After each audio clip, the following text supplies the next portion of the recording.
Hi, my name is Heidi Galar Saludo, and today's topic is, let's wait a little bit. So, childhood outcomes after hypothermia for neonatal encephalopathy. Definition: hypothermia to 33 to 34 degrees Celsius for 72 hours has been shown to reduce the risk of death at 18 to 28 months of age. Let's see this video. I hope you enjoy. What's normal, what's not, and when should you worry? Because a lot of people know, oh, my child has a fever. Takes a little bit.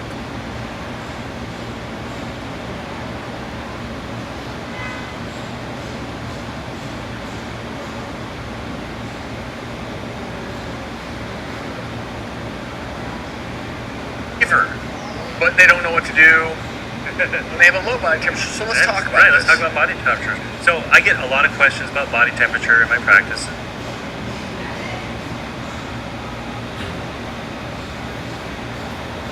Pediatrics for the parents and the kids too. But most people know that 98.6 is kind of a normal average body temperature, right? Everybody kind of knows that. But I get a lot of calls from parents saying, my baby has a fever of 99.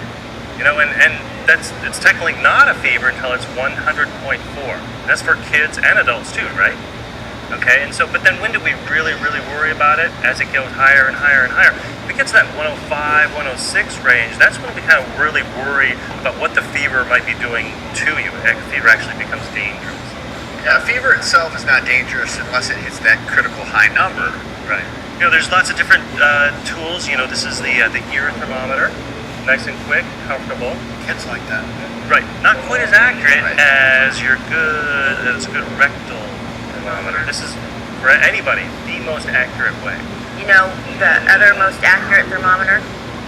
The mommy The thermometer. mama kiss on the The forehead. mommy, Oh, yeah, that, and you can tell just how Yeah. warm a baby is. That's If the you that's do the enough of it, accurate. you can get a sense of it. Not exactly, but you can tell Oh, when yeah. they're warm. Yeah. Mama kiss is more accurate when the child doesn't have a fever. You can Right. pretty accurate. It's Yeah. saying, okay, you don't have a fever. But if it feels warm with a kiss, you really need to double check it. Do I have? I know, yeah, I got need you to all that clean me stuff. off here? But- I got a little I can see Travis in the ER. I'm going to take your temperature. So let's continue. Application medicine. This study allows us to assess rates of death, cognitive impairment, and other neurodevelopmental or behavioral outcomes associated with whole body hypothermia at 6 to 7 years of age. Let's see this video.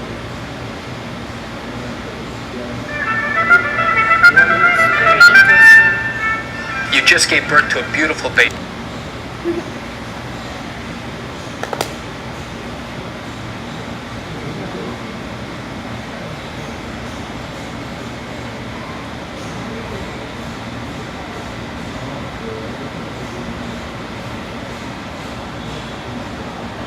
And shortly after birth, the doctor comes to you and tells you that they have to transfer the baby immediately to have a procedure known as brain cooling. Would you like to learn what this is about? Come join me as I share with you this terrific information. Hi, I'm Jerry Oginski. I'm a New York medical malpractice and personal injury trial attorney practicing law here in the state of New York. There's only one real reason why a baby is going to need something known as a brain cooling procedure. If the baby has suffered some type of brain damage during the course of delivery, there is a procedure in use today that's called brain cooling. And literally what they do is they literally try and decrease the baby's temperature, especially the brain. Because there are studies that have shown that by doing that, decreasing the baby's temperature, the baby's core temperature, baby's brain temperature, by doing that, that will minimize the effects of any brain damage that may have occurred during the course of the labor and delivery. Now, how does the brain damage occur? Well, there are many different ways, but the experts tell us that one of the key ways that this can occur is during the course of labor, during the course of delivery, when the baby becomes in distress and is not delivered in a timely fashion. That is one way that the baby can suffer a type of brain damage. Many times you'll hear the phrase hypoxic ischemic encephalopathy. So let me break it down and tell you what those words mean. Hypoxia is a decreased amount of oxygen. When the brain does not have sufficient oxygen, it can suffer significant brain injury that can often be permanent. Ischemia is a decreased blood flow. Encephalopathy means injury to the brain. So what this means is that there is a decreased amount of oxygen and a decreased amount of blood causing injury to the brain. And what the doctors are trying to do now with this brain cooling procedure is to reduce the temperature of the brain in an attempt to minimize the effects of this brain damage. So why do I share this with you? I share it with you because I recognize that in all likelihood you just had a delivery and now you've been told that your baby needs a brain cooling procedure. And you probably have more questions. As always, if you do have legal questions, what I encourage you to do is pick up the phone and call me. I can answer your legal questions. This is something I do every single day and I welcome your call. You can reach me at 516-487-8207 or by email at Gerry, Gerry @ So thank you very much for this video. Pros and cons. First of all, this time I will tell you the cons. Whole body hypothermia did not significantly reduce the rate of a composite and end point of death. But on the other hand, the pros are whole body hypothermia did reduce the rate of death and did not increase the rates of a low IQ score or severe disability among survivors. Let's see this video.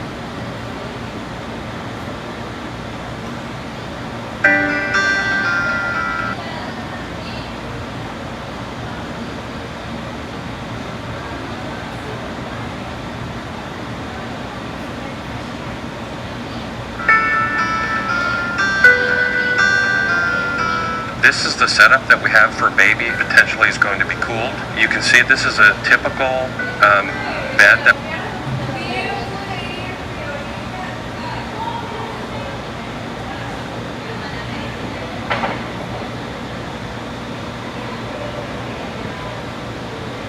we put full-term babies on who are sick, but the babies who need cooling, we actually, before they come, we put this very thin blanket.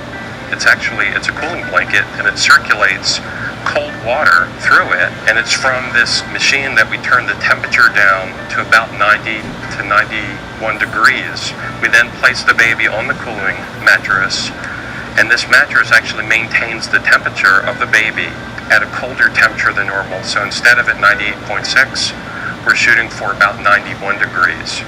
And we use this very thin, very low-tech blanket to maintain the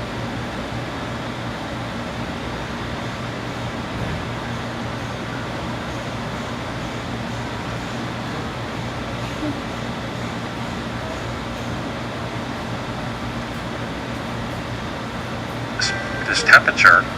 We do it for 3 days, and we've learned from the randomized controlled trials that we've done that just by turning down the temperature, we save some brain cells that would have.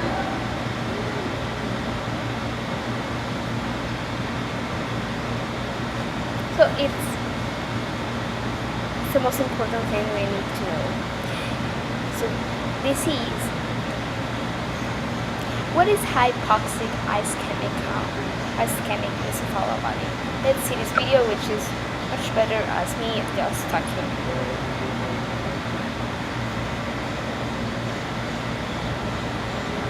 This is a professional. It's very good.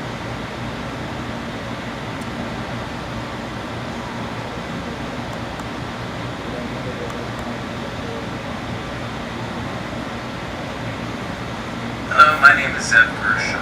I'm a physician and an attorney concentrating in medical malpractice. Specifically,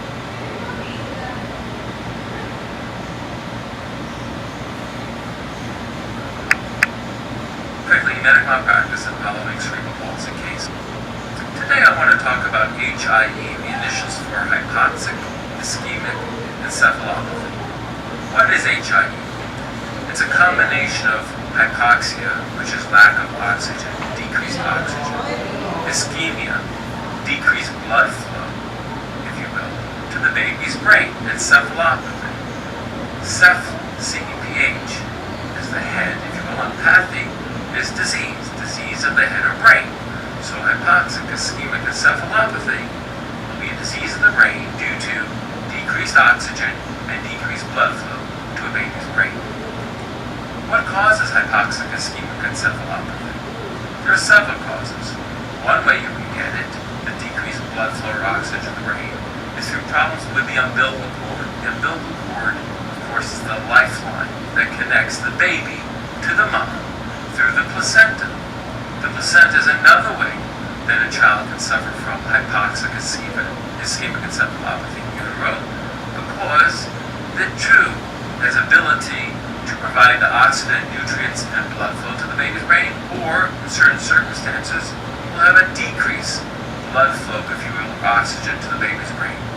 Whether through umbilical cord or placenta problems, the end result is the same.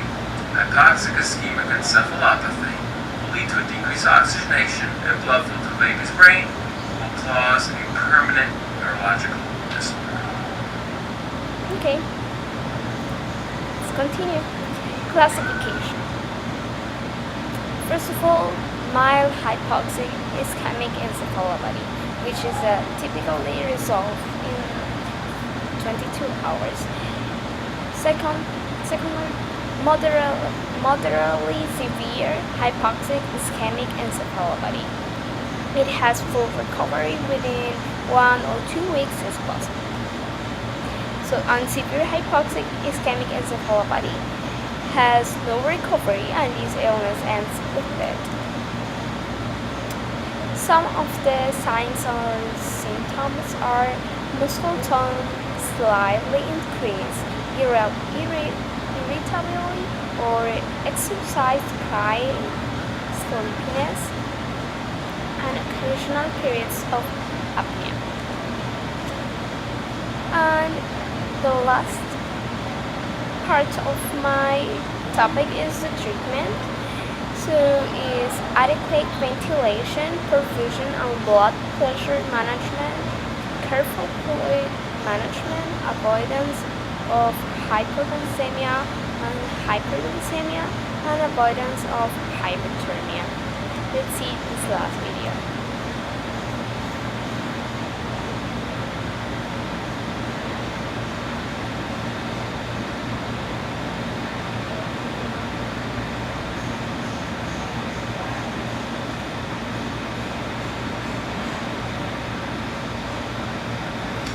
Hello, my name is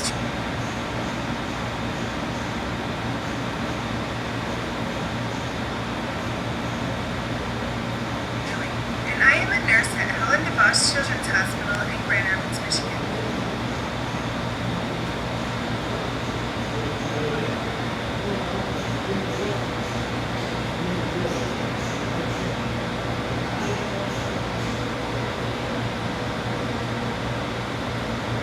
Congratulations on the birth of your new little one. Things are probably going very fast for you.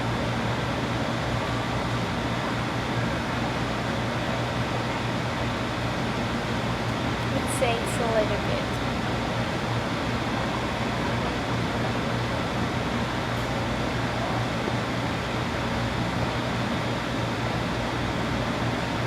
Right now. Through this video, we want to try and address some of the questions you might have and show you a little of what you and your baby can expect with hypothermia treatment. Please feel free at any time to talk to the healthcare team about any further questions or concerns that you may have. The doctors are recommending this special treatment because your baby has HIE. HIE stands for hypoxic ischemic encephalopathy and is sometimes referred to as asphyxia. HIE occurs when there is a decreased amount of normal oxygen and blood flow to the brain. In many cases, the causes of HIE are unknown. So this is what we see in the last video. So thank you very much for watching.